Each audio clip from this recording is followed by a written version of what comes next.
I'm Martin, and I know this is the last one before lunch, so I'll try and keep you entertained. So Bendigo Botanic Gardens Central Hub or Visitor Centre was a really fantastic project. It's not the largest public space project, but it's very granular, I think, and really rich in many ways. Bendigo Botanic Gardens, it's a really well-established botanical garden. It's about 170 years old. But interestingly, it's set in sort of 70s suburbia.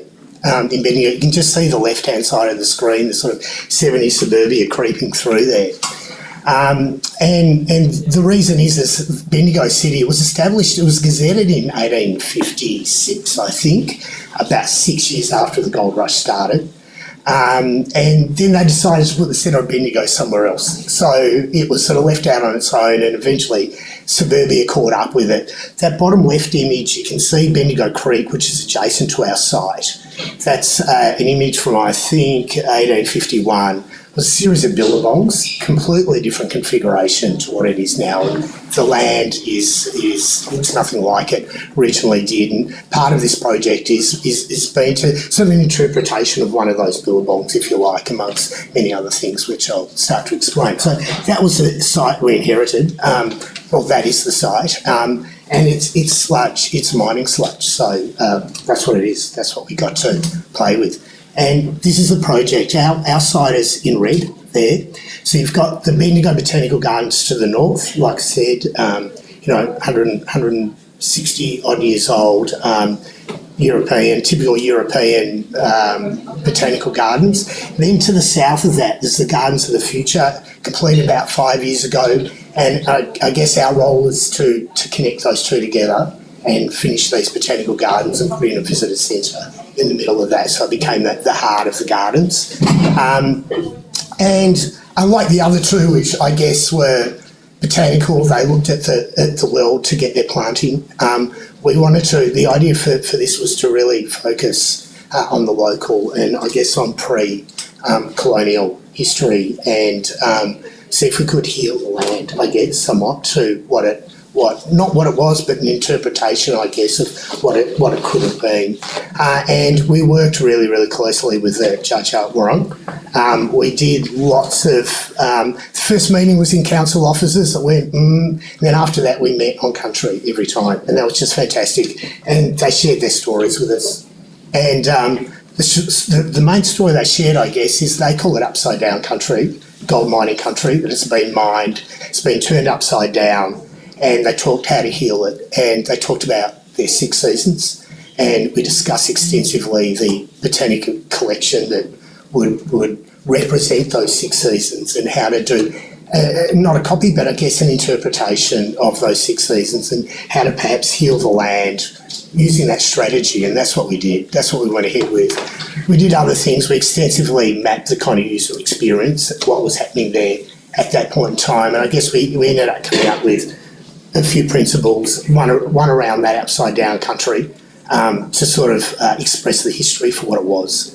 Linkages between the 2 existing gardens, the idea of the 6 seasons, and then the idea of kind of the layering of the earth, and I've called it relief, but part of our brief was for a water body. We suggested perhaps, given water restrictions, not a good idea. They were insistent on it. So we did create one. I'll talk a little bit more about that as we go through. We developed from there a master plan and we developed some formal axes between the Garden of the Future and the traditional garden, but we also developed a whole lot of informal trails, goat trails, different ways of exploring this. We developed on that right-hand corner there a big mullock heap which you could actually walk up and view the whole of the botanical gardens from. We introduced a strategy of kind of cracked land as an interpretation of that upside down land, and then a layering of planting of 6 season species in attempt, I guess, to start to heal the land. And we introduced this idea of water, but it was borderless water, I guess. They started to, the brief called for a sort of hard-edged lake, but we really moved away from that as a reinterpretation of something that may have been a billabong that may have been there before, and we introduced the idea of outdoor education. So we took all those ideas, we put those into a master plan, which is what you can see in front of you. It's a very simple building. The building is simply made up of 2 timber boxes. One housing a cafe and exhibition space and the other housing a community space. We just designed the warm shell for these. We'd actually design the spaces internally. And the idea of the building is that it's a journey. It's not a destination building. You simply just journey through this building as part of the exploration of this whole area. Very, very simple elevations. This is the entry experience. You just get a peep on the right-hand side of left in the slide of the 70s suburbia. But what we did is we used rammed earth walls. We used the earth from the site.